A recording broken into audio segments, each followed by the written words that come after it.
Well, it's a gorgeous day here in the state of Virginia. It's, let's see, 62 degrees outside in the middle of January. It's snowing in the mountains. And we're going to take advantage of this beautiful day and install that. I've been looking forward to this. Now, you may be asking yourself, what is this? Well, this is goodness. This is an adjustable track bar from Synergy.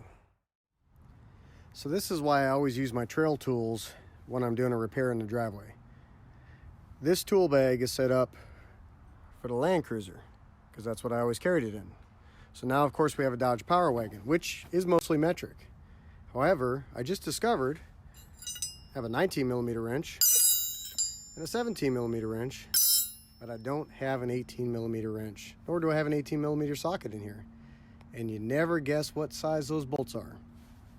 Guess it's a good thing I'm at home. I got my tools. Looks like I'm running to the hardware store later.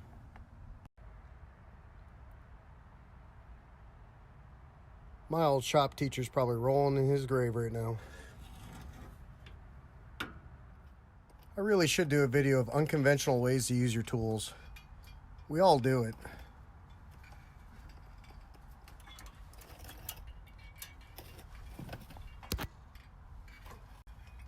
Some just do it better than others. And then, of course, you got that one bolt. There's always that one bolt that you turn and turn and turn and turn, and it just never comes out of the hole. Luckily, we got a way to get around that.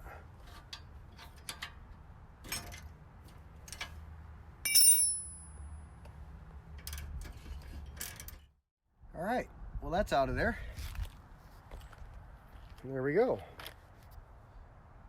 Old one, new one. The track bar's got play in it, and I think that's contributing to the little bit of wander I've got on the roads. When we're driving on tight roads and the ditches are rather deep and I really don't want to put my truck into them, sometimes it's kind of like playing ping pong. You just kind of bounce from one line to the other. So I figure if I'm going to upgrade, why put the crappy factory one back in when I can put a fully adjustable bar in that will also aid in the alignment of my truck if I ever need to. And also, the Synergy one is fully rebuildable. The factory one is not. So that's another huge plus. One thing I do need to do before I put this bar on, though, is I have to put these sleeves in. On the 3rd gen Dodges, the majority of them were 9/16 bolts, where this is made for the 4th gen Dodge, which comes with a 5/8 bolt. And some of the 3rd gens had a 5/8 on one side and a 9/16 on other. Why? All I can say is Mopar. But as you can see, this 9/16, yeah, she's a little loose. So I gotta press these bushings in and put this bolt on the locking collar, and I can set it. And just in case you were wondering, this was packaged by Parker. So if you don't have an arbor press in your garage, like I don't, you do things the farm way. And if you grew up on a farm, you know what I'm talking about.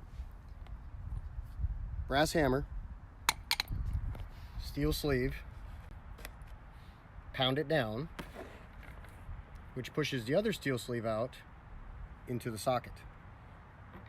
The only thing we're really missing here is duct tape and baling wire. Then it would truly be the farm way.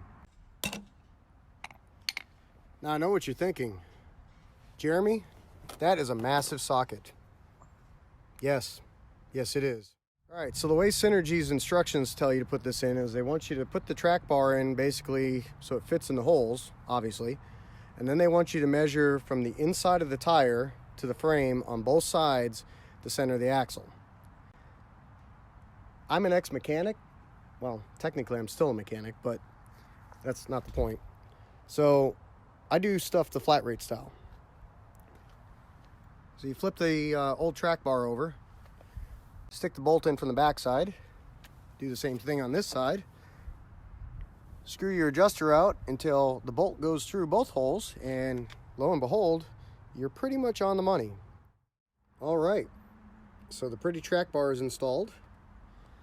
And a couple notes for the DIY mechanic and Synergy, if you just happen to be listening.